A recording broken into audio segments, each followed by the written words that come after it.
नमस्कार मंडळी, आज म्हणलं उपवासाचा दिवस आहे तर उपवासाचा मेनू करावा. तर वरईच्या तांदळाचा मसाले भात आणि शेंगदाण्याची आमटी करावी.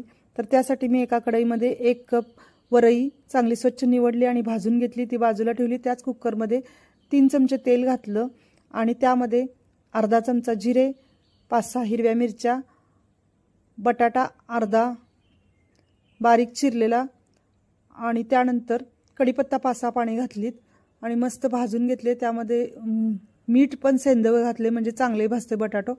त्यानंतर मी त्यात वरई भाजलेली घातली, 3 कप पाणी घातलं, 3 शिट्ट्या द्यायला ठेवले. इकडे मी एका कढईमध्ये 2 चमचे तेल घातलं, त्यामध्ये शेंगदाण्याची आमटी करण्यासाठी. ते तेल तापल्यानंतर त्यामध्ये जिरे अर्धा चमचा घातले, कढीपत्त्याची पानं 5-6 घातलीत. त्यानंतर मिरच्या 4-5 बारीक चिरलेल्या घातल्या, 3 कप पाणी घातलं. ते उकळल्यानंतर त्यामध्ये बटाटा अर्धा उकडलेला घातला. त्यानंतर शेंगदाण्याचा अर्धा कप